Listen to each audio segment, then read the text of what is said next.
अगर आप महिला हैं, अगर आप घर में अकेले हैं, तो आप बहुत ही असुरक्षित हैं। और इस सरकार से सुरक्षा की उम्मीद लगानी बहुत बड़ी उम्मीद है। ये सरकार गुलामों की सरकार है, इन्हें गर्व है एक परिवार की गुलामी के लिए। ये सरकार कन्हैया के हत्यारों की सरकार है। ये सरकार करौली के अंदर पत्थरबाजों की सरकार है। ये अलगाववादियों के साथ खड़े होने वाली सरकार है। 2008 के सीरियल ब्लास्ट वालों को छोड़ने वाली सरकार है। इनसे उम्मीद नहीं लगाई जा सकती सुरक्षा की। और जिस तरह से चाल इस सरकार की खराब है, लेकिन चेहरा बदनाम राजस्थान का हो रहा है पूरे देश भर।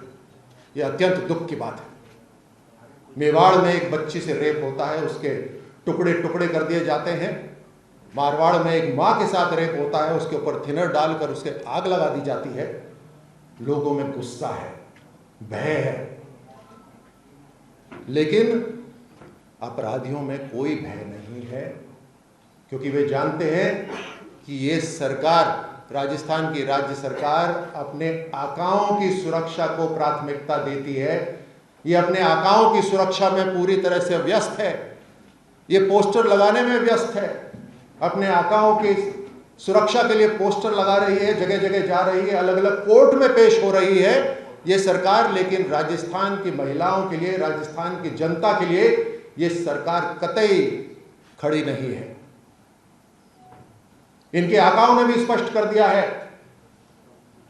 कि जो बचे कुचे वोट जो हैं वो तभी आएंगे जब आप बहुसंख्यकों को अगर उनकी शिकायत होती है तो कह दीजिए, निंदा कर दीजिए, कोई बहाना लगा दीजिए, लेकिन कोई एक्शन मत करिए। और अगर बहुसंख्यक सीधे जवाब देना शुरू करे तो तुरंत उसके ऊपर केस ठोक दीजिए। बहुसंख्यक अगर जवाब दे तो उसके ऊपर धारा 144 लगा दीजिए।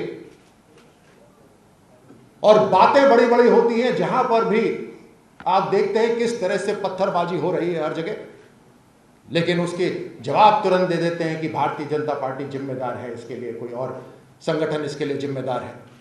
महिलाओं की सुरक्षा के लिए कौन जिम्मेदार है? और जो 24 घंटे तक इनका एक ढोंग और आपके सामने एक्सपोज हुआ, जो ये ढोल पीट रहे थे इतने लंबे समय से, ये हम तुरंत FIR कर देते हैं। जहां देखा कि कोई विशेष समुदाय का व्यक्ति है तो तुरंत रोको, इसको दबाओ, इस केस को दबाओ। 24 घंटे तक केस को दबाने की कोशिश करी गई। इतने संवेदनशील केस के अंदर भी 2 दिन तक FSL की टीम वहां पे नहीं पहुंची, फॉरेंसिक साइंस की टीम वहां तक नहीं पहुंची, पीड़ित को रेफर नहीं करा गया, सबूत इकट्ठे नहीं करे गए।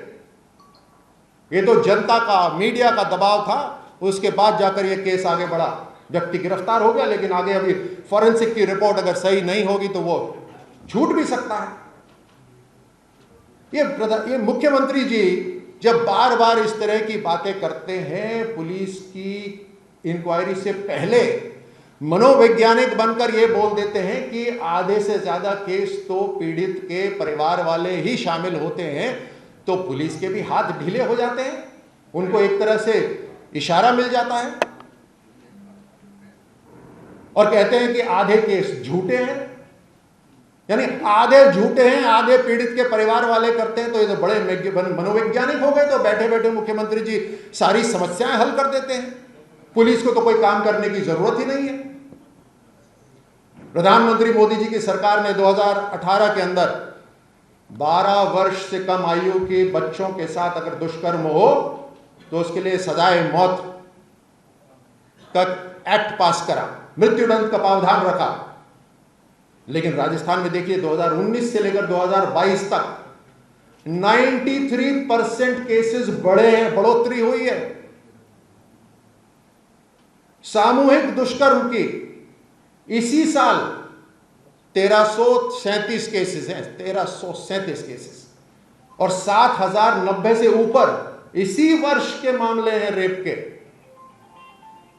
18 वर्ष से अधिक में तो 163% बढ़ोतरी हुई है। अगर टोटल केसेस लगाए जाएं 2019 से लेकर अभी तक तो 18,380 रेप केसेस हर रोज 109 महिलाओं के साथ या तो अपहरण होता है या छेड़छाड़ दरिंदगी होती है, रेप होती है या हत्या होती है। और पुलिस और प्रशासन बिल्कुल इनके इशारों पे, कांग्रेस सरकार के इशारों पे चल रहा है। खास वर्ग के ऊपर कोई एक्शन नहीं लिया जाना, इस तरह की बातें चल रही हैं। वोट बैंक की राजनीति इतनी गिर गई कि अब बहुसंख्यकों पर पाबंदी लगने लगी। ये पहली बार नहीं है मित्रों,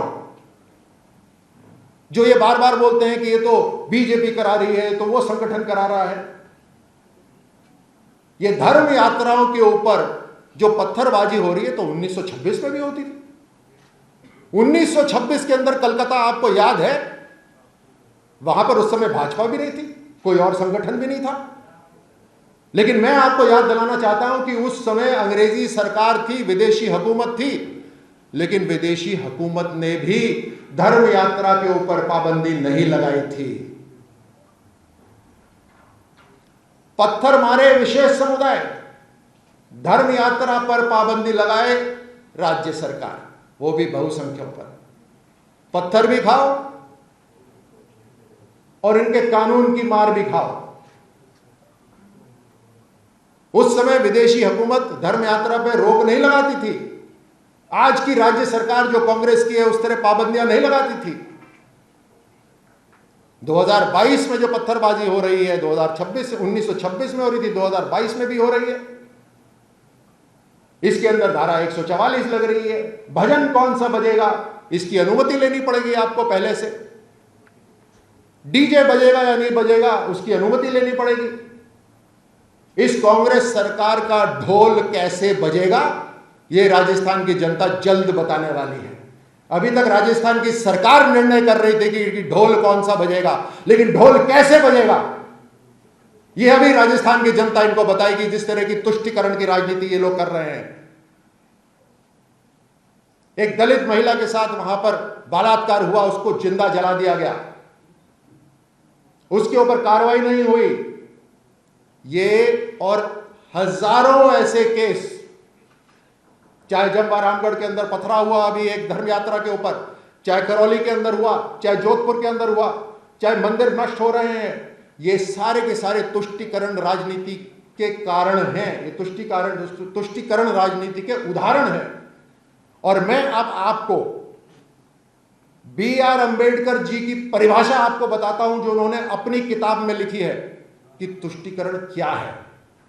वो लिखते हैं, तुष्टीकरण का मतलब है आक्रमणकारियों का निर्दोष हिंदुओं की हत्या, लूट या बलात्कार में साथ देना या आइडिया देते हुए अपनी ओर मिलाना, यह तुष्टीकरण की राजनीति। अब मुझे बताइए,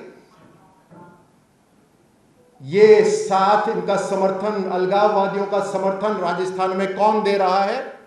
राजस्थान की सरकार दे रही है। निर्दोष हिंदुओं की लूट हो रही है, उनकी हत्या, उनके साथ बलात्कार हो रहा है, उसके ऊपर कोई एक्शन नहीं कर रहा, कि कांग्रेस सरकार नहीं कर रही। और यह परिभाषा मित्रों मेरी नहीं है। The partition of India, B.R. Ambedkar, इस किताब के अंदर उन्होंने परिभाषा लिखी हुई है। और अभी मैं थोड़ी देर में आपको इसका पेज नंबर भी बता दूंगा, आपको दिखला दूंगा। आप चाहें तो मैं इसमें से पढ़कर अंग्रेजी में भी सुना दूंगा, लेकिन हिंदी में उसका सीधा सरल, तुष्टीकरण का मतलब है आक्रमणकारियों का निर्दोष हिंदुओं की हत्या, लूट या बलात्कार में साथ देना।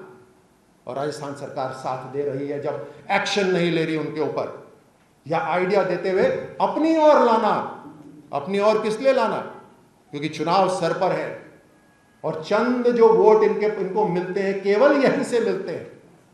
लेकिन भारतीय जनता पार्टी पूरी तरह से सबका साथ, सबका विकास, सबका विश्वास, सबका प्रयास में विश्वास रखती है, रखती रहेगी।